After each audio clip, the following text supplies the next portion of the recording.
My name's Tom Wilson. I'm an Associate Professor of Disaster Risk and Resilience at the University of Canterbury. I'm going to be giving a presentation today looking at some of the impacts that we expect might happen from a future Alpine Fault earthquake. So I'm standing here sort of presenting on behalf of a very large team of disaster risk scientists from all around New Zealand. What I'm going to focus on is looking at the consequences or the impacts of a future Alpine Fault earthquake. We've already had covered a lot of the hazard information, so things around the frequency or the likelihood of a future event, how big that future Alpine Fault earthquake might be. And we've had a great presentation looking at what the intensity of those effects might be across the South Island and what the size of that hazard footprint potentially could be. But I'm going to focus on this other aspect here. And the reason we're going to focus on consequences or the impacts is that if we can estimate what those consequences might be, it allows us to perhaps more accurately develop appropriate mitigation and preparedness strategies for that future disaster event. And we really draw on a lot of previous research which has looked at the need for developing specialised, sector-specific information for pre- and post-disaster event outcomes. And that's what we'll sort of get into a little bit of today. So to just help set the scene, this is how we go about assessing disaster impacts. So we need to take aspects of what's the hazardous event that we're going to potentially experience in the future. In this case, we're thinking about the Alpine Fault and potential scenario of what might happen there. But we also need to consider what societal elements might be exposed to that disaster event. So that could be anything like buildings, people, critical infrastructure, could be our economy, could be any aspect of society that we're interested in assessing. And the thing which brings it together is how we pull together that vulnerability. So what's the vulnerability of that asset or element when it's exposed to that hazard intensity? So in this case, if we take an example of the building that you're in as you're watching this, how might that building, and what are its attributes, how might it withstand the shaking intensity that it experiences from a future earthquake? So as we heard from Brendan Bradley, if it's predominantly masonry construction with no reinforcement, it's likely to perform quite poorly and maybe quite badly damaged. Whereas if we have a very strong, ductile, modern construction, we'd hope that it would withstand that event much more effectively. So by combining those three different aspects, that allows us to assess what those impacts will be. Okay, so just to remind you again, what we're predominantly using as we're assessing the impacts from a future Alpine Fault earthquake is we're going to use the scenario of where there's been a southern or a rupture of the southern part of the Alpine Fault, and it's ruptured up northeast along the Alpine Fault strike, and creating that scenario of shaking progressively moving up across the northeast of the South Island and out and across. You'll remember that video that Brendan Bradley has shown, looking at how that ground motion potentially might move across the South Island and where those shaking effects might be. So that's the hazard footprint and shaking intensity that we'll use for a lot of our disaster impact assessment today. But the thing that we're also needing to consider is that earthquakes aren't all just about the ground shaking which is produced. Whilst they might produce that great big rock and shake that we experience, they also cause what we call secondary hazards. So things like landslides, liquefaction, and even potentially tsunami. So I've got a little animation here, so just showing as we see this cascading hazard event from an earthquake. So we have a big earthquake, as we can see here on the image here on the bottom left, and that might cause a landslide, especially if we're in a mountainous terrain where landslides can come down, and in this case it looks like it's blocked a valley. So the next thing is it's blocked that valley, the drainage system or the river there has been blocked, and a quake lake forms behind it. And then potentially it might break out catastrophically and we have that dam break flood. So this series of cascading events is something that we have seen in New Zealand, particularly with the recent Kaikoura-Huranui earthquake in North Canterbury, or in the northern part of the South Island. This was a major issue which occurred across much of the affected areas. Now, the important thing when we're thinking about disasters, especially earthquake disasters in countries like New Zealand, is that often these secondary hazards can cause some of the most devastating consequences. Much of New Zealand has been relatively well built through use of building codes, so our buildings typically hold up pretty well, particularly by global standards when we have large earthquake events. But these secondary hazards, they can be very difficult to design for and often may not have even been considered during the design phase. So as we look at examples from around the world, such as the Boxing Day Indian Ocean tsunami back from 2004, and various earthquakes that we've had in New Zealand, such as the Canterbury earthquake sequence, the Kaikoura Hurunui earthquake sequence, it's been these secondary hazards which has led to some of the greatest monetary and social impacts from these disasters. So that's something that we've put a lot of effort into thinking about for a future Alpine Fault earthquake. So one of the pillars for this was looking at producing a co-seismic landslide model. And some great work by Tom Robinson and others have developed this model looking at using those inputs from the likes of Brendan Bradley and GNS Science and others, using those ground motion simulations to forecast or estimate where co-seismic landsliding might occur. And that's what you're seeing on the left here of your screen, of this model of the South Island, looking at combining factors such as the topography, the geology, how steep that topography might be when it interacts with this strong ground motion. And this map's showing a estimate of relative level of hazard of landsliding, which becomes quite useful when we're trying to estimate what the potential consequences of these things might be. This image here on the right-hand side is an example of landslide dam following the 2016 Kaikoura Hurunui earthquake, just to give a little bit of real-world aspects to it.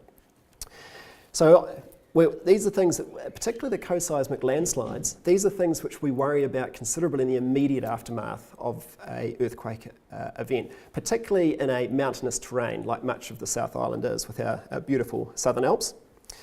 So those immediate effects can be quite damaging and impactful, especially for anyone that's exposed to where those landslides might occur, and also our critical infrastructure services. And I'll talk a little bit more about that in a minute. But something we also need to keep in mind is that this isn't going to be just a small snapshot, a small time window disaster. The geomorphic consequences of this event may continue for many years afterwards. This is a little taster where this kind of weird series of grey aerial photos here gives us a little bit of an example of what might happen. So what we're showing here is the Pororua River on the west coast of New Zealand. So what happened here in 1999 was that Mount Adams, which is a relatively large mountain right in the middle of the Southern Alps, quite close to the Alpine Fault, it experienced a very large landslide. It wasn't due to earthquakes, it was just due to very high rainfall at the time. And what happened is that landslide came down and blocked the upper catchment of the Pororua River. In behind it, large landslide dam was formed. And in the aftermath, and then it eventually broke out through that landslide dam and carried a huge amount of sediment downstream. Now, what you're seeing here is a series of air photos of the lower, or some of the catchment of the floodplain of the Pororua River, just as it's exiting out of the range front of the Southern Alps. So you can see in 1987, this was the situation in 1999, where the Pororua River was largely immobile or largely constrained on the southern part of the floodplain. We're looking here towards the south, and by a series of stop banks. So that river's just constrained there nicely on the southern extent of the floodplain.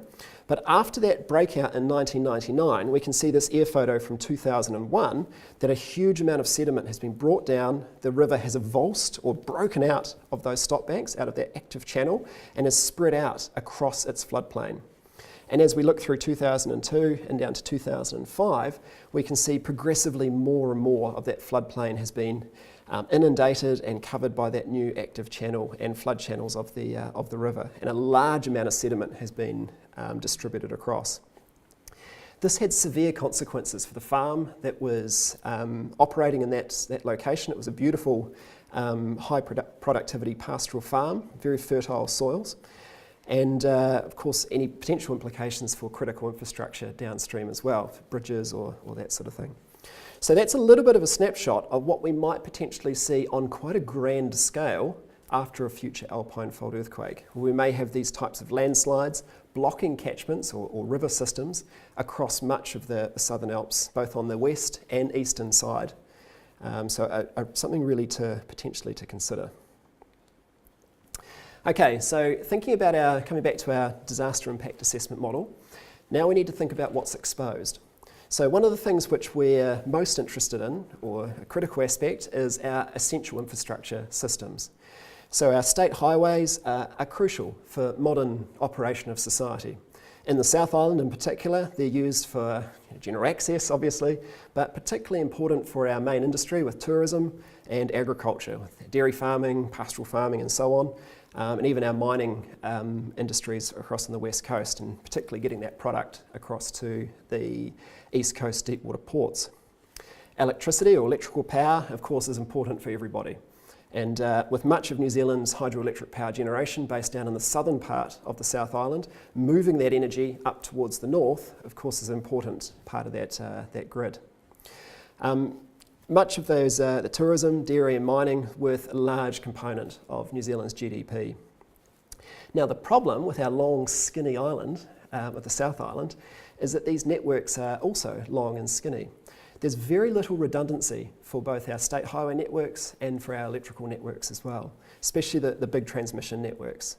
And often, especially when accessing remoter parts, such as the West Coast and other areas, is that these networks have to pass through very steep, landslide-prone terrain and very, very active environments. So disruption to the roads and the power network is likely to hinder disaster response, both in the short and the long term. Now, some important lessons need to be drawn from this for when we're thinking about a future Alpine Fault earthquake, from what we've experienced with the Kaikoura-Hurunui earthquake sequence. Thinking across things from casualty estimation, our building damage and function, the social impacts and economic consequences from the loss of these critical lifelines. So some of the work that we've been really focused on, and Tom Robinson's been the real lead on this, has been looking at what's the potential exposure of our state highway network to co-seismic landsliding. So the map that we're looking at here is looking at the exposure of the likelihood of small sections, about 1 kilometre in length, of road being affected by a particular landslide. Now, the red colours are where there's very relative high exposure, and the softer, colder colours in the blue, that's where we estimate there to be much lower likelihood of exposure. And hopefully what leaps out to you is immediately we can see our alpine passes are highly exposed. And so, probably unsurprisingly, but Arthurs, Lewis Pass, the Fox Hills around Franz Josef and Fox Glaciers, Haas Pass and Milford Road, all really highlighted as being quite potentially severely or highly exposed. But perhaps also something that we want to take home from this is that it cumulatively suggests that there's likely to be large tracts of the South Island which may be isolated for potentially considerable periods of time. And I'll get into talking about restoration of these assets a little bit later in the talk. But just keep that access issue in mind as we go forward. The next big sector that we're interested in is the electrical infrastructure. So, as I said before, much of our power is generated in the southern portion of the South Island, particularly down in the Waitaki river system. And a lovely shot here of Benmore Dam on a beautiful, spectacular day. But again, if we apply our co-seismic landslide model over the top of this, we can see that much of that main trunk of transmission network is relatively clear until we start to get up into the northern part of the South Island, up and around North Canterbury and into Marlborough.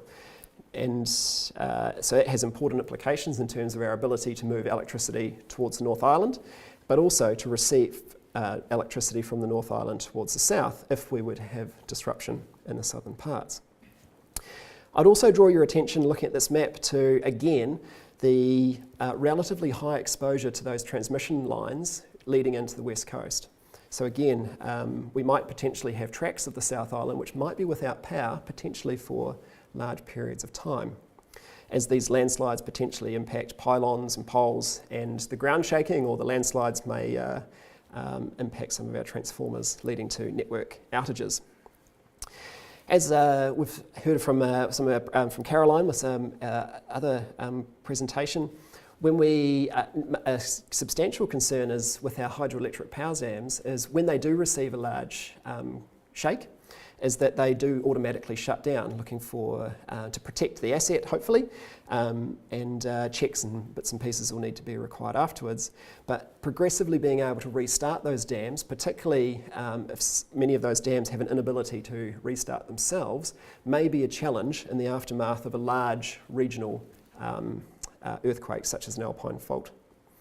And also whether we have a lot of potential ground shaking affecting the inter-island connection between the South Island and the North Island may start to have implications as to whether we can receive or give electricity into the North Island.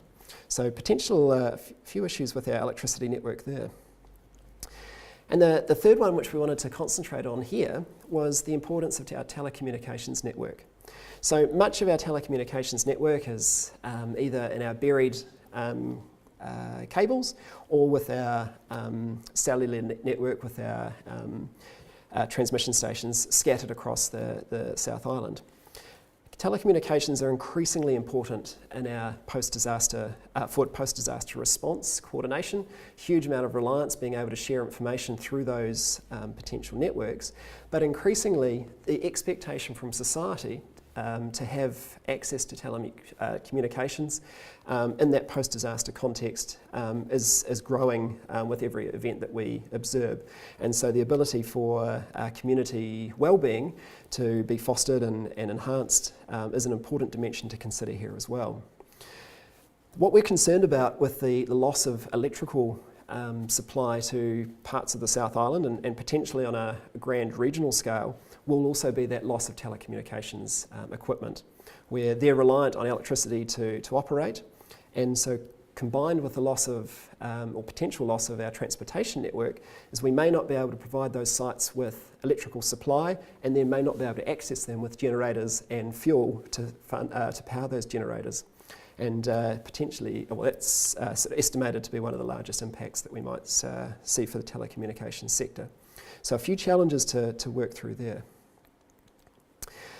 Now, when thinking about restoring these infrastructure networks, it's a relatively uncertain business of trying to estimate how quickly and where they might be restored. It'll be very dependent on the context of the nature of the disaster, the time of year, which populations or communities require that restoration of those networks first, and where even those resources that can restore those networks are located.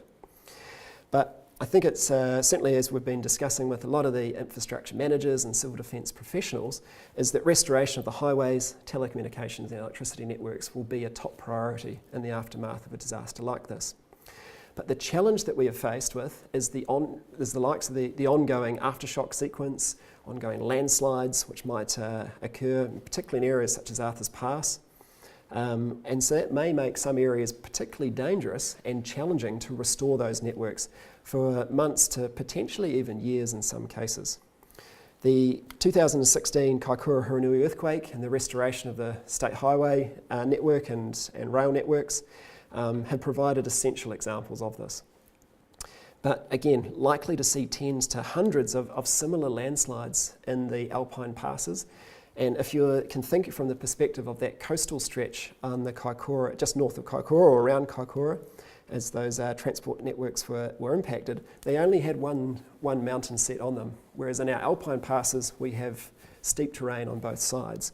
So it potentially might be even more challenging to restore those networks. An example here is when we're thinking about modelling what these impacts might look like, working with Transpower.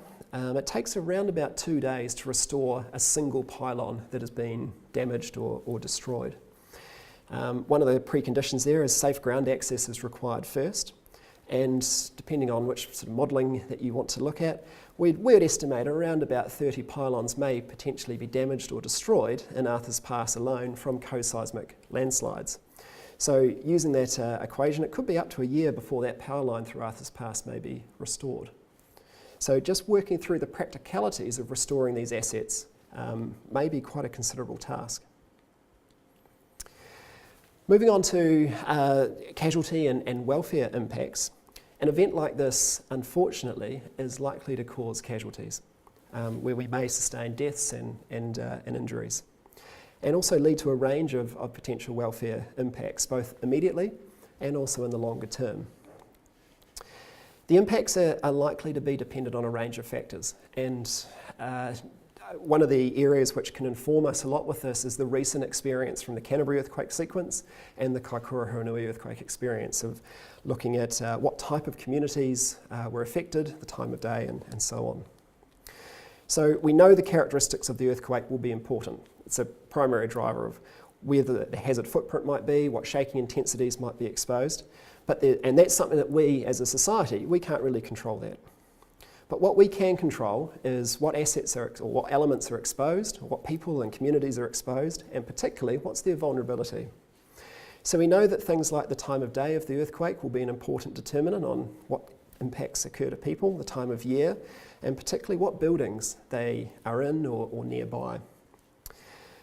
So some of the examples that we've seen with the likes of Christchurch, where people inhabiting or being located close by to buildings which are potentially having bits of their structure falling off them, leading to impacts to people, or non-structural damage with non-structural elements falling within the buildings may also be an issue. And those are things that we can tangibly control now and hopefully make good before a future event. One of the other big challenges that we have when we're considering casualty estimation in the South Island is our transient populations. And so what we mean by that is people that are moving around might not have a fixed location, such as our tourists, for example. New Zealand is in an absolute tourism boom at the moment. It's from a dollar value, I think our most important single economic industry at present. And to give some context, we had 3.6 million annual international arrivals for the year ending in August 2017, which is a huge number coming through. I think it's been estimated that the West Coast alone has 1.5 million tourists moving through it every year over the last couple of years. So a large number of people who aren't familiar with the environment, who are potentially highly vulnerable, may be in some very unfortunate places if this event occurs when they happen to be there. Particularly if we're thinking in terms of the response for at the height of the tourism season, this could really be quite a challenge for our emergency management agencies and organisations to deal with. Another aspect that we have, which we know influences the outcome, is the behaviour of people. So how do people perform during that disaster event and in the immediate aftermath will have an important implication, or have an important influence, I should say, on what their outcomes will be. So there's a strong role for education to help inform aspects of this. The loss of essential services, so loss of water supply, power, loss of transportation access and telecommunications, will also influence the outcomes for people exposed, or our communities that are exposed to this disaster event. So it's really, I guess, a multidisciplinary issue that we need to be dealing with. The level of building damage which which our buildings sustain, are they still habitable for people to reside in? Do they have the essentials of life to be able to robustly or to inhabit within them? All big challenges for our welfare managers and agencies to deal with in the aftermath of an event such as this. And again, just reminding, and certainly not trying to scaremonger, but just thinking of the scale of this potential event which we might be faced with now. Hence that importance of planning. And certainly through the planning and scientific processes that we've been undertaking as part of Project AF8 is really a strong identification that isolated communities, whether it be through lack of access or lack of essential services or lack of food and water, for example, may be one of the biggest challenges that we have in the aftermath of an earthquake like this. And so that's where a lot of the scientific work is looking to try and help inform what the outcomes might be and what are the best ways to mitigate those potential impacts. One thing I haven't focused on much with this for now, mainly due to time, is the likely socioeconomic impacts that we may sustain from an earthquake like this. There's no doubt that there will be disruption to the economy, But a lot of work is currently underway looking at what are those potential recovery regimes and particularly policy implements that we can use to hopefully effectively come through a disaster like this. And that might be a story for another day. So just a few take-home messages from me. So just coming back to some of the other talks that we've had in this series, but there's strong evidence for those 27 large earthquakes on the Alpine Fault, which have occurred very regularly over the last 8,000 years, and a very high chance that the next earthquake will be a magnitude 8. So this will occur again in the future, and it's likely to be a very large earthquake. So it gives us strong impetus from a hazard point of view.